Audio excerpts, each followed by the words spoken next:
মঞ্চুরি চ্যানেলে সাথে আছি আমি শ্রী।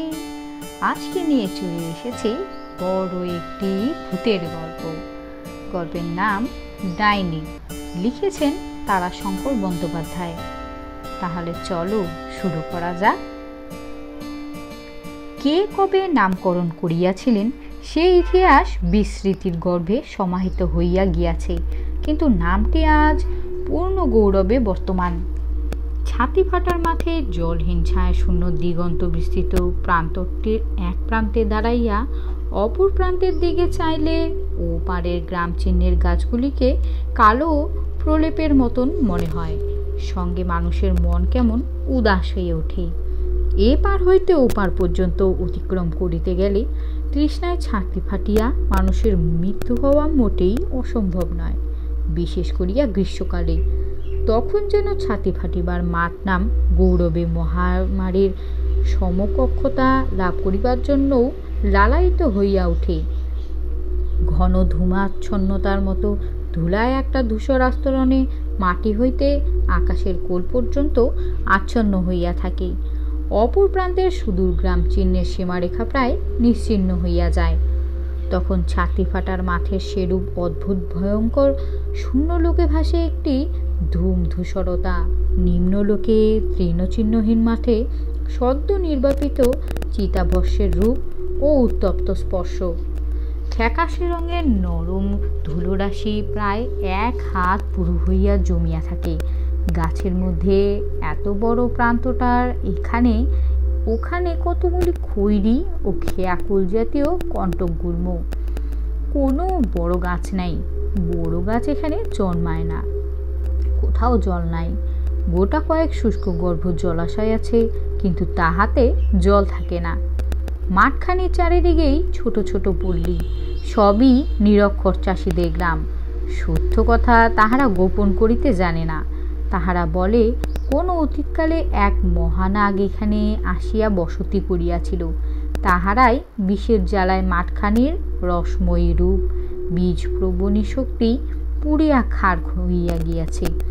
তখন নাকি আকাশলোকে সঞ্চারমান পতঙ্গ পক্ষীও পক্ষু হইয়া ঝরা পাতার মতন ঘুরিতে ঘুরিতে আসিয়া পড়িত সেই মহানাগের ঘাসের মধ্যে। সেই নাগ আর নাই, কিন্তু বিষ জর্জরতা এখনো কমে নাই। অভিশপ্ত ছাতি ফাটার মাঠ, তাহারই ভাগ্যদোষে এই বিষ জর্জরতার উপরে ক্রূর দৃষ্টি তাহার উপর প্রসারিত হইয়াছে। মাঠখানার পূর্ব প্রান্তে দলদলির জলা, অর্থাৎ অত্যন্ত গভীর পঙ্কিল ঝর্ণা জাতীয় জলটার উপরেই বামুননগরের সাহাদের যে আমবাগান আছে, সেই আমবাগানে আজ 40 বৎসর ধরিয়া বাস করিতেছে এক ডাইনি। ভীষণ শক্তিশালিনী নিষ্ঠুর ক্রূর একটা বৃদ্ধ ডাইনি।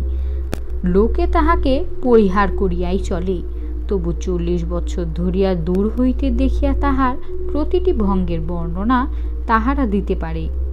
তাহার দৃষ্টি নাকি অপলক স্থির, আর সে দৃষ্টি নাকি আজ 40 বৎসর ধরিয়াই নিবদ্ধ হইয়াছে এই মাঠখানার উপর। দলদলির উপরেই আমবাগানের ছায়ার মধ্যে নিঃসঙ্গ একখানি মেটে ঘর।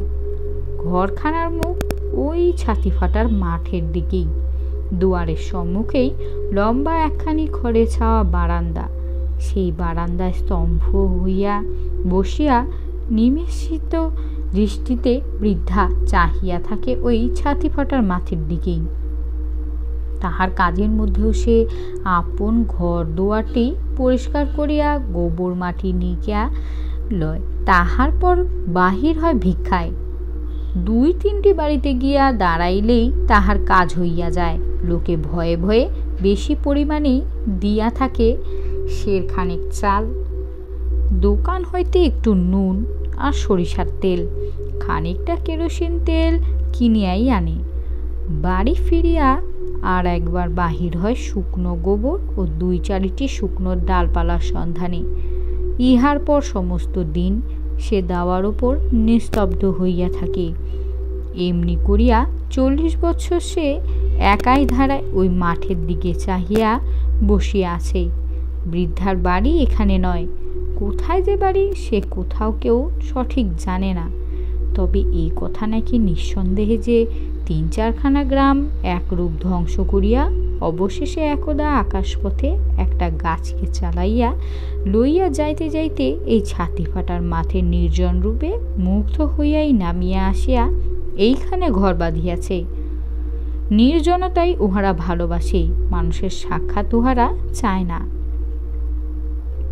মানুষ দেখিলেই যে অনিষ্ট স্পৃহা জাগিয়া ওঠে, সর্বনাশের লোলুপ শক্তিটা সাপের মতন সকলকে জীব বাহির করিয়া ফনা তুলিয়া নাচিয়া ওঠে। না হইলেও সেও তো মানুষ। আপনার দৃষ্টি দেখিয়া যে আপনি শিহরিয়া হয়ে ওঠে বহুকালের পুরনো একখানি আয়না। সেই আয়নায় আপনার চোখের প্রতিবিম্ব দেখিয়া তাহার নিজের ভয় ক্ষুদ্রায়তন চোখের মধ্যে পিঙ্গল 2টি তারা, দৃষ্টিতে ছুরির মতন একটা ঝকঝকে ধার, জ্বর আকুঞ্চিত মুখ, সনের মতন সাদা চুল, দন্তহীন মুখ। আপন প্রতিবিম্ব দেখিতে দেখিতে ঠোঁট 2টি তাহার থরথর করিয়া কাঁপিয়া উঠিল। সে আয়নাখানি নামাইয়া রাখিয়া দিল। আয়নাখানির চারিদিকে কাঠের ঘেরটা একেবারে কালো হইয়া গিয়াছে, অথচ নতুন অবস্থায় কি সুন্দর লালচে রং আর কি পালিশি না ছিল। আর তারপরের কাজখানা ছিল রোদ চকচকে পুকুরের জলের মতন। কাজখানার ভিতর একখানা মুখ কি পরিষ্কারই না দেখা যাইত। ছোট কপালখানিকে ঘেরিয়া একরাশ চুল, ঘন কালো নয়, একটু লালচে আভা ছিল চুলে। কপালের নিচেই টিকলো নাক, চোখ 2টি ছোটই ছিল, চোখের তারা 2টিও খয়েরা রঙেরই ছিল। লোকেও সে চোখ দেখিয়া ভয় করিত, কিন্তু তাহার বড় ভালো লাগিত। ছোট চোখ 2টি আরও একটু ছোট করিয়া তাকাইলেই মনে হইতো আকাশের কোল পর্যন্ত এই চোখ দিয়া চোখ দেখা যায়। অকস্মাৎ সে শিহরিয়া উঠিল। নরু দিয়া চিরা চুরির মতন চোখে বিড়ালের মতন এই দৃষ্টিতে যাহাকে তার ভালো লাগে তাহার আর রক্ষা থাকে না। কোথা দিয়া যে কি হইয়া যায়, কেমন করিয়া যে হইয়া যায় সে বুঝিতে পারে না, তবে হইয়া যায়। প্রথম দিনের কথা তার মনে পড়িয়া যায়। বুড়া শিবতলার সম্মুখেও দুর্গা সাহেবের বাধাঘাটের ভাঙা রানার ওপর সে দাঁড়াইয়াছিল। জলের তলে তাহার ছবি উল্টা দিকে মাথা করিয়া দাঁড়াইয়া জলের ঢেউয়ে আঁকিয়া বাঁকিয়া লম্বা হইতে যাইতেছিল। জলস্থির হইলে লম্বা ছোটটি অবিকল তাহার মতোই 10-11 বছরের মেয়েটি হইয়া তাহারই দিকে চাহিয়া হাসিতেছিল। হঠাৎ বামুনবাড়ির হারু সরকার আসিয়া তার চুলের মুঠি ধরিয়া টানিয়া শান বাঁধানো সিঁড়ির ওপর আছাড় দিয়া ফেলিয়া দিয়েছিল। তাহার সে রূঢ় কণ্ঠস্বর এখনো শুনিতে পায়। হারামজাদি ডাইনি, তুই আমার ছেলেকে নজর দিয়েছিস? তোর এত বড় বার, খুন করে ফেলবো হারামজাদি তোকে। হারু সরকারের সে ভয়ঙ্কর মূর্তি যেন স্পষ্ট চোখের ওপর ভাসতেছে। সে ভয়ে বিহ্বল হইয়া চিৎকার করিয়া কাঁদিয়াছিল। ওগো বাবু গো, তোমার 2টি পায়ে পড়ে গো। আম দিয়ে মুড়ি খেতে দেখি তোর লোভই হয়েছিল, তবে সেই কথা বললি না কেন হারামজাদি? হ্যাঁ, লোভ তো আমার হইয়াছিল, সত্যি হইয়াছিল। মুখের ভিতরটা তো জলে ভরিয়া পরিপূর্ণ হইয়াছিল। হারামজাদি, আমার ছেলে যে পেট বেদনায় ছটফট করছে। সে আজও অবাক হইয়া যায়, কেমন করিয়া এমন হইয়াছিল, কেমন করিয়া এমন হয়। কিন্তু এ যে সত্য তাহাতে তার আর সন্দেহ নাই। তাহার স্পষ্ট মনে পড়িতেছে সে হারু সরকারের বাড়ি গিয়া অঝরে কাঁদিয়াছিল। বারবার মনে মনে বলিয়াছিল, হে ঠাকুর, ভালো করে দাও, ওকে ভালো করে দাও। কতবার সে মনে মনে বলিয়াছিল, দৃষ্টি আমার ফিরাইয়া লইতেছি, এই লইলাম। আশ্চর্যের কথা, কিছুক্ষণ পরেই 2 বমি করিয়া ছেলেটি সুস্থ হইয়া ঘুমাইয়া পড়িয়াছিল। সরকার বলিয়াছিল, ওকে একটা আম আর 2টি মুড়ি দাও দেখি। সরকার পিসি একটা ঝাঁটা তুলিয়া নিয়া বলেছিল, ছাই দেব হারামজাদির মুখে। মা বাপ মোরা অনাথ মেয়ে বলে দয়া করি, যেদিন হারামজাদি আসে সেই দিনই আমি ওকে খেয়ে দিয়ে দিব। আর ও কিনা আমার ছেলেকে নজর দেয়, আবার দাঁড়িয়ে দাঁড়িয়ে শুনছে। দেখো, ওর ওই চোখের দৃষ্টি দেখে বারবার আমার সন্দেহ হচ্ছিল। কখনো আমি ওর সাক্ষাতে ছেলেপুলোকে খেতে দিইনি, আজ আমি খোকাকে খেতে দিয়ে ঘাটে গিয়েছি, আর কখন এসে একেবারে সামনে দাঁড়িয়েছে, সে কি দৃষ্টি ওর! লজ্জায় ভয়ে সে পালাইয়া গিয়েছিল। সেই দিন রাতে সে গ্রামের মধ্যে কাহারও বাড়ির দাওয়ায় শুইতে পারে নাই, শুইয়াছিল গ্রামের প্রান্তে ওই বুড়ো শিবতলায়। অজর ঝড়ে সে সমস্ত রাত্রি কাঁদিয়াছিল আর বলিয়াছিল, হে ঠাকুর, আমার দৃষ্টিকে ভালো করে দাও, না হয় আমাকে কানা করে দাও। গভীর একটা দীর্ঘ নিঃশ্বাস মাটির মূর্তির মতো নিস্পন্দ শ্রদ্ধায় অবয়বের মধ্যে এত ক্ষীণ একটি চাঞ্চল্যের সঞ্চার করিল, ছোট্ট দুইটি থরথর করে কাঁপিয়া উঠিতে লাগিল। পূর্বজন্মের পাপের যে খণ্ডন নাই, দেবতার দোষী বাকি আর সাধ্য বাকি।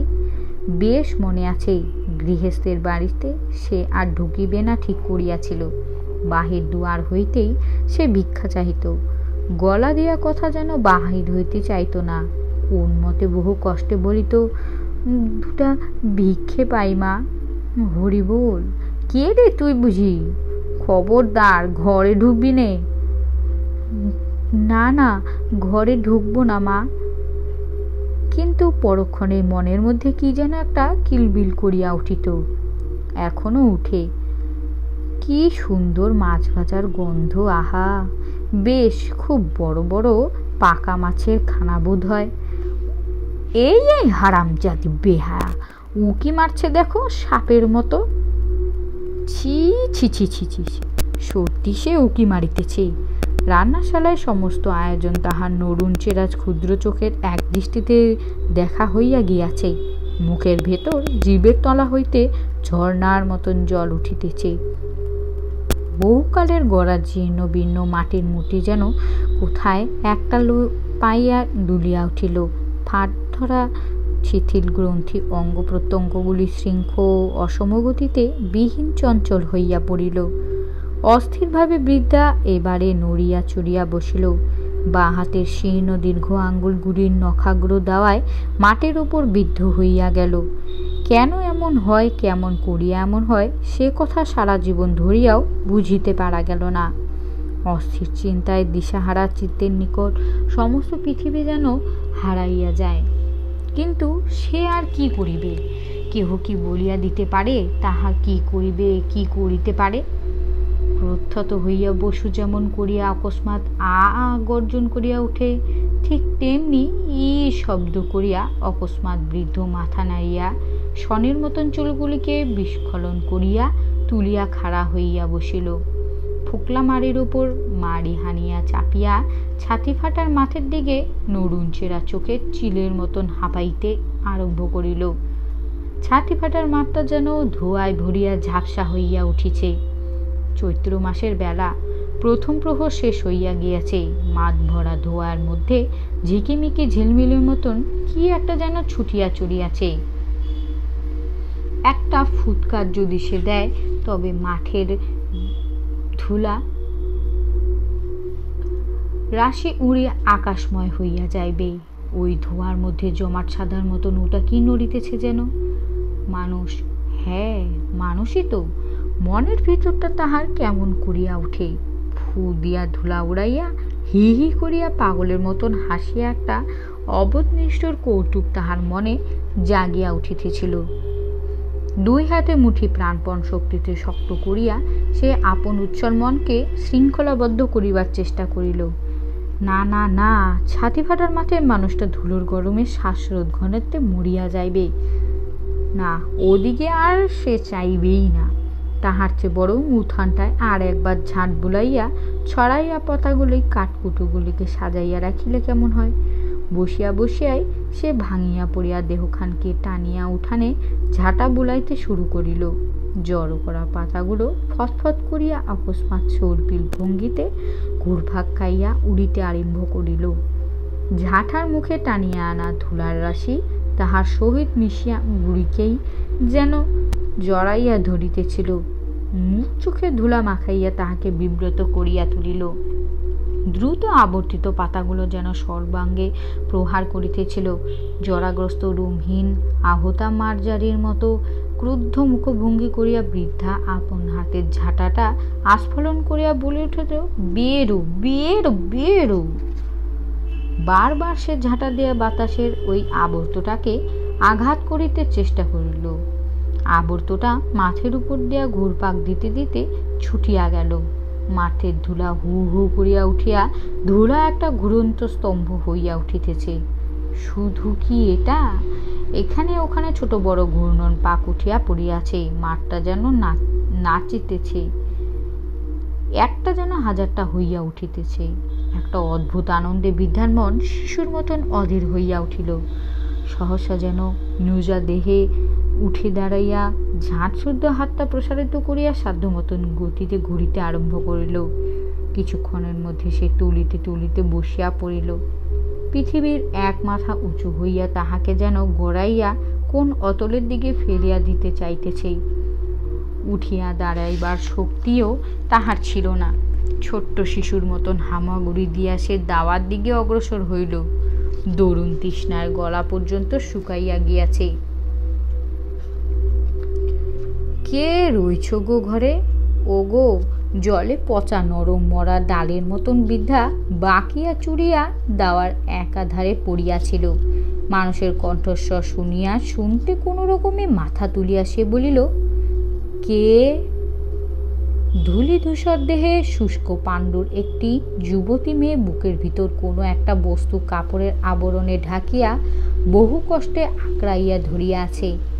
মেয়েটি বোধ হয় ছাতি ফাটার মাঠ পার হইয়া আসিল। কণ্ঠস্বর অনুসরণ করিয়া বৃদ্ধাকে দেখিয়া মেয়েটি সভয়ে শিহরিয়া উঠিল। এক পা করিয়া পিছু হটিতে বলিল, একটুকুন জল। মাটির উপর হাতের ভাঁড় দিয়া বৃদ্ধা একবার অতি কষ্টে উঠিয়া বসিল। মেয়েটির শুষ্ক পাণ্ডুর মুখের দিকে চাহিয়া বলল, আহা বারে, আয় আয় বস। সভয়ে সন্তর্পণে দাওয়ার এক পাশে বসিয়া মেয়েটি বলিল, একটুকুন জল দাও গো। মমতায় বৃদ্ধার মন গলিয়া গেল। সে তাড়াতাড়ি ঘরের ভিতর ঢুকিয়া বড় একটা ঘটি পূর্ণ করিয়া জল ঢালিয়া এক টুকরো পাটালির সন্ধানে হাড়িতে হাত বুলাইয়া বলিল, আহা মা, ওই রোদে ওই রাক্ষসী মাঠে কি বলে বের হলি তুই? বাহিরে বসিয়া মেয়েটি তখনও হাঁপাইতেছিল। কম্পিত শুষ্ক কণ্ঠে সে বলিল, আমার মায়ের বড় অসুখ মা। বেরিয়েছিলাম রাত থাকতেই। মাঠের মাথায় এসে আমার পথ ভুল হয়ে গেল। মাঠের ধারে ধারেই আমার পথ, কিন্তু এসে পড়লাম একেবারে মধ্যিখানে। জলের ঘটি আর পাটালির টুকরো নামাইয়া দিয়া বৃদ্ধা শিহরিয়া উঠিল। মেয়েটির পাশে একটি শিশু, গরম জলে সিদ্ধ শাকের মতন শিশুটি ঘর্মাক্ত দেহে নেতাইয়া পড়িয়াছে। বৃদ্ধা ব্যস্ত হইয়া বলিল, দে দে বাছা, ছেলেটার চোখে মুখে জল দে। মেয়েটি ছেলের চোখে মুখে জল দিয়া আঁচল দিয়া সর্বাঙ্গ মুছিয়া দিল। বৃদ্ধা দূরে ছেলেটির দিকে তাকাইয়া রহিল। স্বাস্থ্যবতী যুবতী মায়ের প্রথম সন্তান বোধ হয়। হৃষ্টপুষ্ট নধর দেহ, কচি লাল ডগার মতন নরম সরম। দন্তহীন মুখে কম্পিত জিহ্বার তলে ফোয়ারাটা যেন খুলিয়া গেল। নরম গরম লালায় মুখটা ভরিয়া উঠিতেছে। এই ছেলেটা কি ভীষণ ঘামিতেছে। দেহের সমস্ত জল কি বাহির হইয়া আসিতেছে। চোখ দুইটা লাল হইয়া উঠিতেছে। তবে কি? কিন্তু সে তাহার কি করিবে? কেন তাহার সামনে আসিল? ওই কোমল নধর দেহ শিশু ময়দার মতন ঠাসিয়া চটকাইয়া তাহার শুষ্ক কঙ্কাল বুকে চাপাইয়া নিংড়াইয়া জীর্ণ জড়ো জড়ো ত্বকের উপর একটা রোমাঞ্চিত শিহরণ ক্ষণে ক্ষণে বহিয়া যাইতেছে। সর্বাঙ্গ তাহার থরথর করিয়া কাঁপিতেছে। এ ঘামে ছেলেটার দেহের সমস্ত রস নিংড়াইয়া বাহির হইয়া আসিতেছে, মুখের লালার মধ্যে স্পষ্ট তাহার রসস্বাদ। যা, নিতান্ত অসহায়ের মতন আর্তস্বরে সে বলিয়া উঠিল, খেয়ে ফেললাম, ছেলেটাকে খেয়ে ফেললাম রে। পালা পালা, তুই ছেলে নিয়ে পালা বলছি। টাটা, আজ এটুকুই। পরবর্তী পর্বে গল্পের বাকি অংশ আবার পড়ে শোনাবো।